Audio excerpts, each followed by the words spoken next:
Okay, here we are. Really? I know.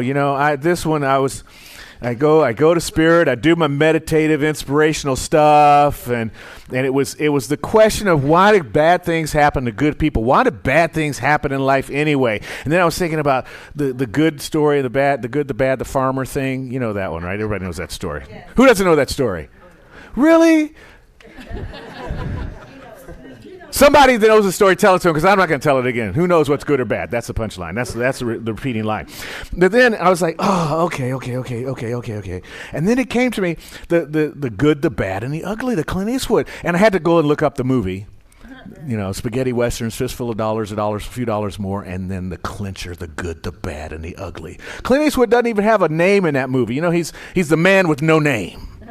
And he's going around, and he's got a lot of honor, though, but he hangs out with this ugly guy and this bad guy, and they're trying to do good things. And it's a really great movie. And the interesting thing about it for me, though, was the spaghetti western thing. Clint Eastwood, he'd been all rawhide and Gunsmoke and stuff like that. His career was, but then he went off and did these spaghetti westerns, which at the time was like death knell. You're going to do spaghetti westerns? You're not going to get any money. You're not going to do any good. He came back a superstar. Those movies made him into a superstar. Really? See? The good, the bad, the ugly. It all turns out. And the thing is, really, when we're talking about spirit, everything's there. Everything's there. Every experience is there. And our finite mind only sees a little bit of the story. So what we see and think is bad sometimes is just the unfolding in a bad or ugly way of the good coming out eventually in the end. It happens so much in life. I'm thinking 1977, New York City. Middle of the night, lights go out. They didn't even have a fire. That is so crazy. Tangent number one is John and I were talking about this. Is the power company just angry that they had to pay a lot of money? So now they decide they're just going to shut off our power whenever they want to? Or is it a conspiracy with Honda to get us all to buy generators and Tesla to get us all to buy power walls? What is this going on here? But anyway, I digress. 1977, New York City, big old blackout. City's in turmoil, looting, rioting going on, right? They turned the lights back on. Within the next year, the hip-hop movement had blown up across the country. All these DJs were out there spinning tunes, doing hip-hop. You know what happened? Some of these guys couldn't afford to buy turntables and all the discs and the amplifiers. So they looted. They stole them during the blackout. And a new industry was born. $1 billion industry from looting. Good, bad, and ugly.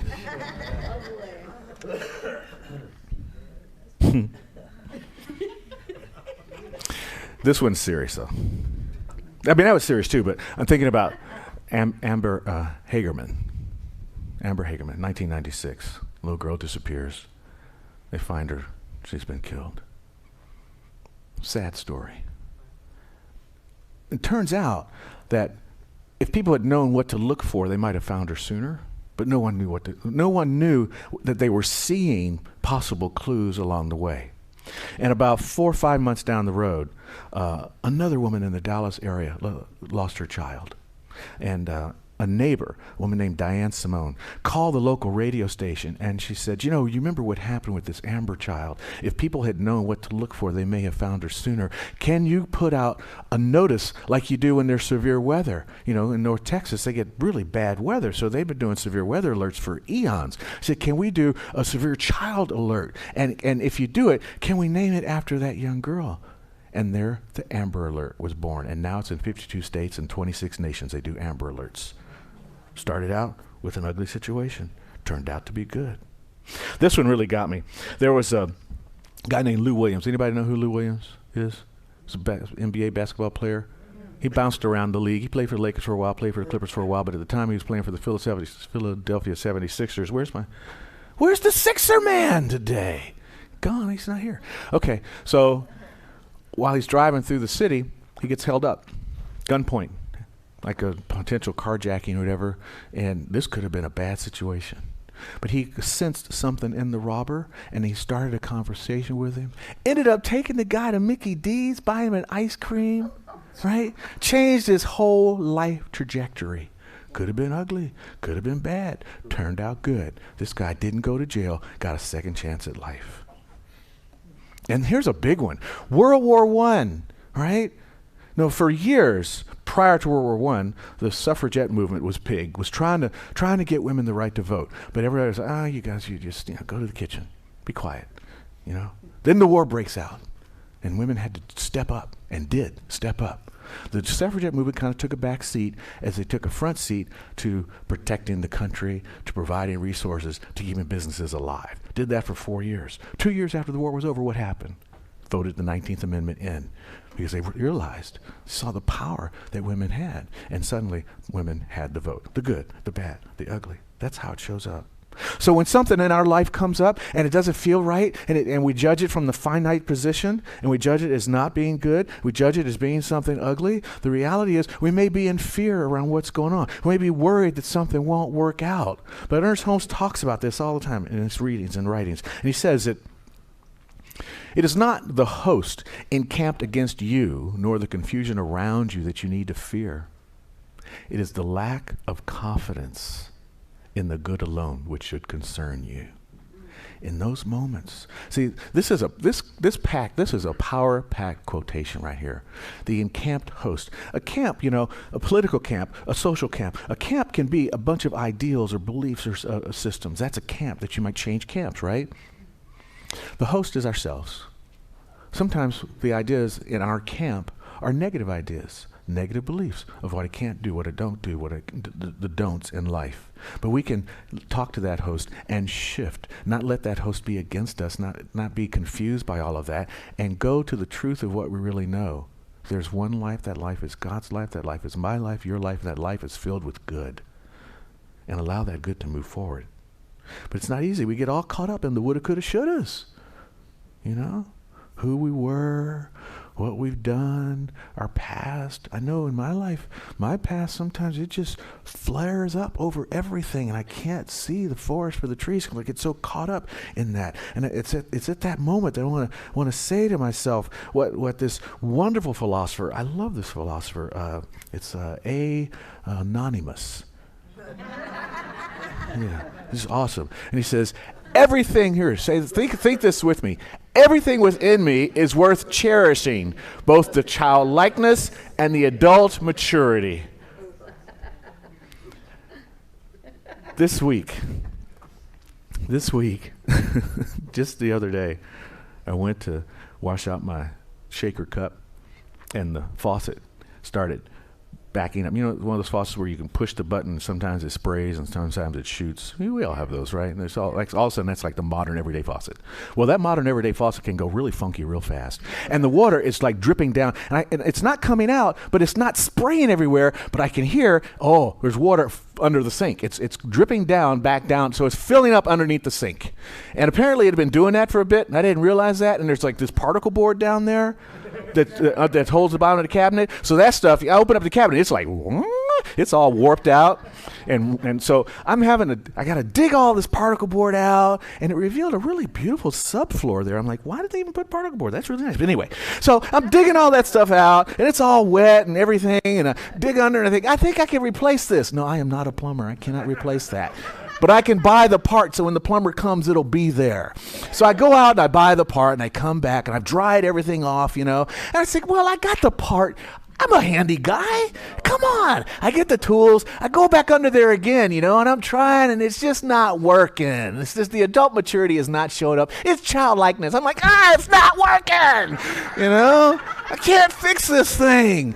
And at that moment, I'm leaning up against the water filter, which is also down there, and it's like now it's dripping on me, and I'm getting wet from the water filter. I'm like, what's happened there? So I've tweaked the copper and now that's leaking. And so this is leaking and that's leaking, and Johanna's in the back meditating, so I can't say anything to her. So I'm backing the child like this, it's just not working. So the mature part of me says, go sit on the porch. Johanna's meditating, take a lesson. So I go sit on the porch. So I'm going to go back and try this again. But this time, I don't want the water filter to leak on me, so I'm going to turn that thing off. Well, it's got a little valve deal. So I start turning the valve deal. I turned it the wrong way. The valve just unscrews, and water is spewing out like Niagara Falls. And I'm taking a shower. I'm just getting, and the water, it's wet. It's just wet everywhere. So to hell with it. I just laid in it. I had water. My pants are wet. Everything's wet. It was this craziness. And I'm flipping back and forth. Childlike, mature. And then I open up my book, and there's that quote from Anonymous. I'm going, yep, that's it. You know, there's this lovely book. What is it? The oneness, the principle of oneness, I think it's called. And in it, the author says that you are a complex, multidimensional being, and loving yourself requires identifying, accepting, and loving all of our seemingly separate parts. Yeah. All of them. The part that thinks you can fix the faucet, the part that gets upset because you can't fix the faucet, and the part that remembers that you could just call the plumber. You know? See, we want to be normal. I don't know. I think I want to be normal. But then, what is normal? What is that? And how can that even be? In a universe where everything, even as little as a blade of grass or a snowflake, is individualized and different, what is normal? And if you made two of the same things, that's kind of crazy. That means that one of them is unnecessary. So if I meet someone who's exactly like me, which one's going to die? No, I don't want to make that choice. Thank God that the universe didn't make that choice, make me have to make that choice. It made everything absolutely unique and different and special. Except in that movie that Will Smith's about to be in where he's got the Gemini man that's coming out. I can't wait to see what he does with that one. Even twins are different. That is so true. Yeah, no two persons alike. None whatsoever. So, let me reset. Come on. Come on, program. I'll just start over. Tell me congratulations, I'm having a pregnant pause.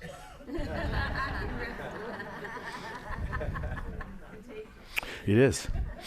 So, all of this really, is that really what's going to happen right now? And the understanding of the good, the bad, and the ugly, the really wonderful thing to understand is we have a gift.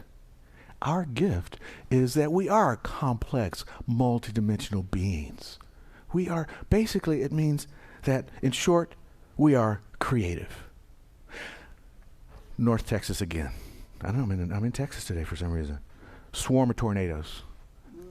Guy gets evacuated because they had a tornado warning, so the community left. Guy comes back. He'd been trying to sell his house.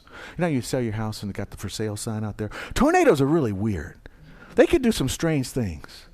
They destroyed this man's house, lifted it up, and then dropped it back down right there next to the for sale sign. Didn't even move the for sale sign.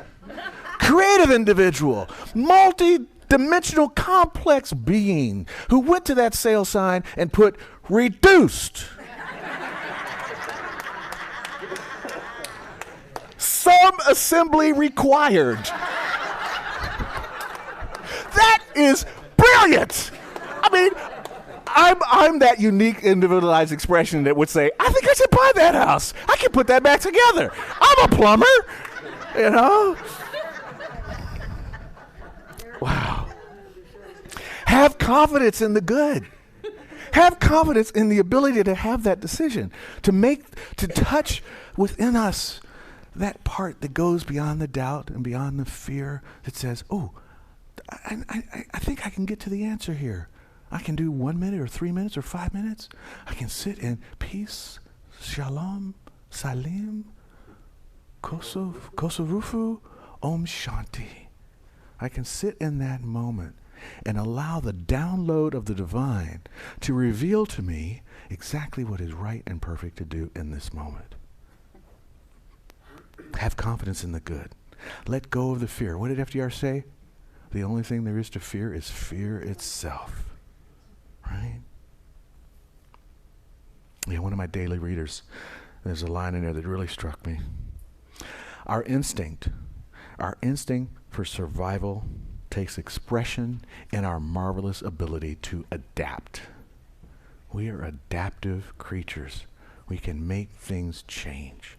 We have adaptability no matter what situation, no matter how bad or how good it may be, right? If it's good, it can get better. If it's bad, it can improve. We know that.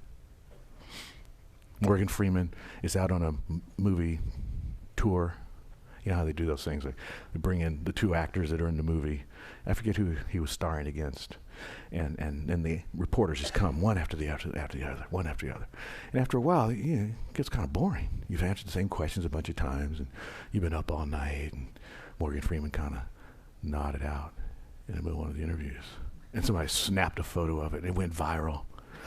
They were trying to slam him about it. You know what he says? Adaptive. No. I wasn't asleep.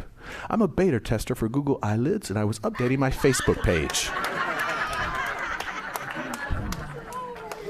That's our gift. Our gift is the adaptability. Our gift is the creativity. Our gift is law number 1. You are co-creative. See? This gift that we have comes with the most wonderful support staff ever. A support staff of 1 that has an infinite bunch of my people. Talk to my people. I'm talking about God right here. I'm talking about the divine that is within each and every one of us. But see, humanity is steeped in this understanding of duality. We're steeped in it. And steeped, what a great word. We're steeped in the images of duality, in the illusion of duality. We see it everywhere we go.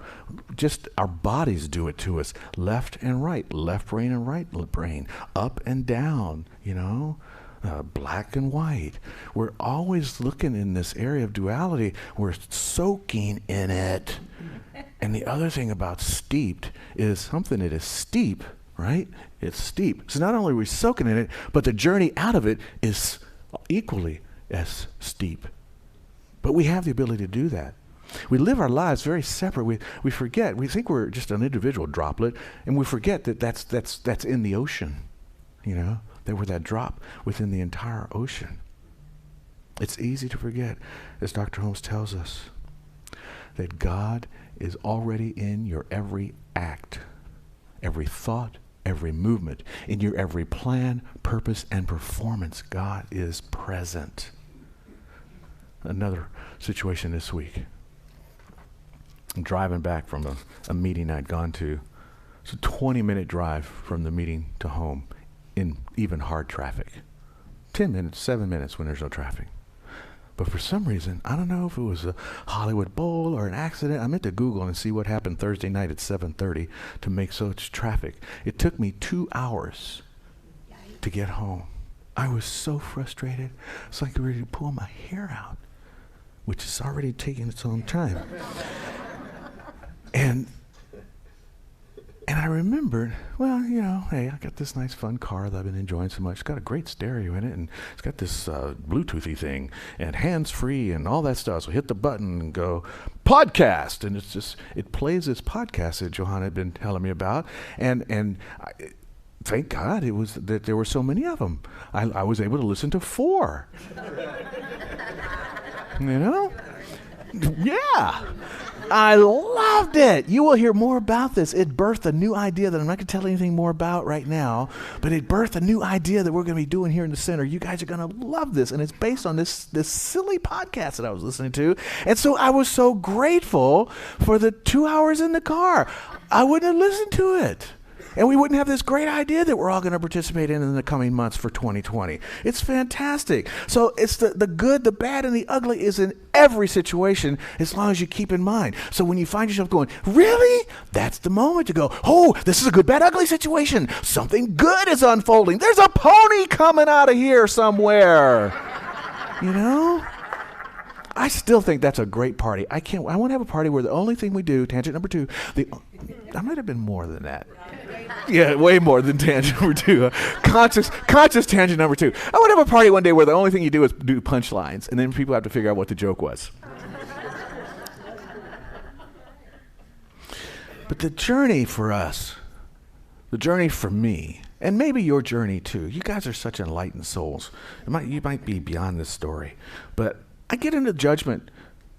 I judge these situations as bad, and I get stuck in that journey. that this is bad.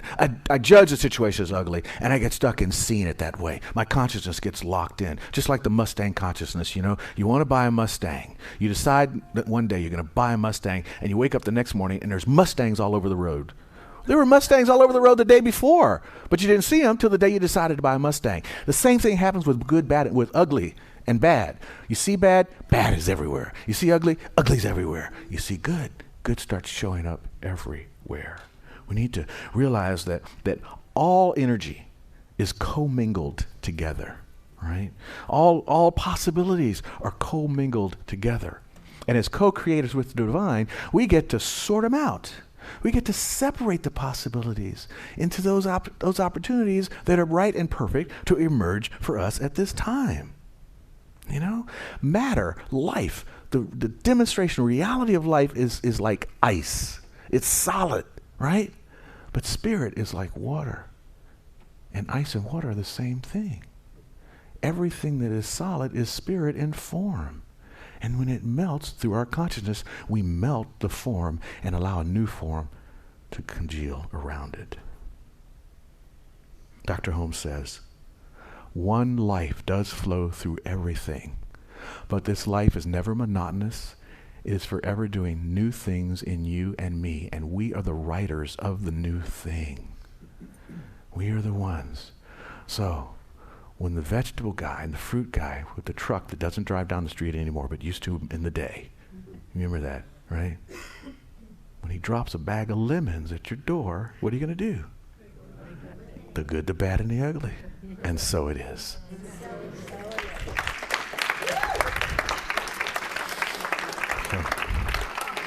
So, let's do this affirmation with the energy that it requires so that we know that it's here, right? Are you ready? What? My life is a Clint Eastwood movie where the good, the bad, and the ugly are all aspects of the one. Yes, indeed. All right. Amen to that. Let's do some praying. That's about, we don't have the little stool. We'll put the box right here. We don't have the box either. There's a prayer box right here, ladies and gentlemen. It's an illusion that I've created for you. But the prayer is not. Prayer is not an illusion. The prayer is a reality that we get to partake in on a regular basis. So what I want you to do now, what I invite you to do now, is to just settle in. And knowing what prayer does and what we bring forth through our demonstration of prayer, through treatment, the reality, making it real in our lives, because we attach our consciousness to an idea that then the law hears that idea and brings it into form. So allow yourself to settle in and let something rise up. And what rises up is that right thing to bring into prayer in this moment. I invite you to speak aloud. What is that thing that rises up for prayer in this moment? Emotional healing, physical, spiritual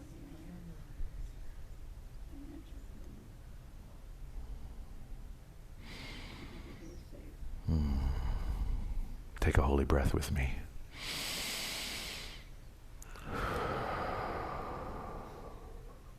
Divine loving Spirit, friend, Mother, Father, God, provider, sustainer, creator. I open my consciousness to the understanding that there is only the one and that you are the one.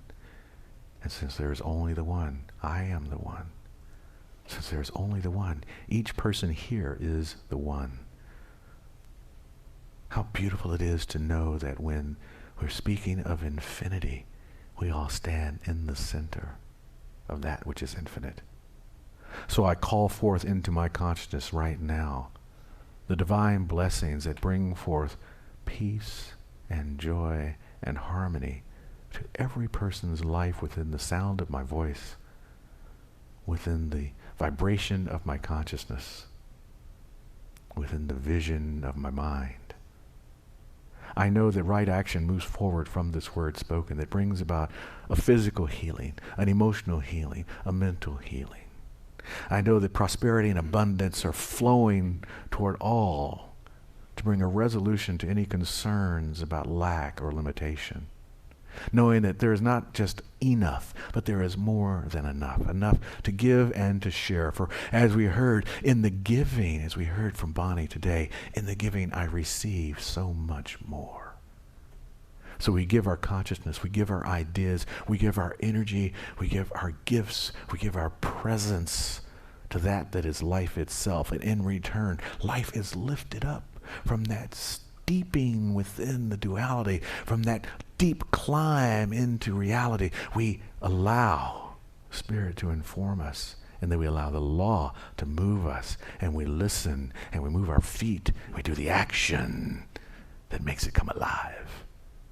So grateful for this process, so grateful for this knowingness, so grateful for the power of prayer and all the ancestors who brought us this teaching that we call New Thought philosophy. So in full recognition of the power of prayer and in full gratitude and deep conviction for the way it works, I release this now into the law, knowing it is done, complete, and so it is. So it is. Mm-hmm.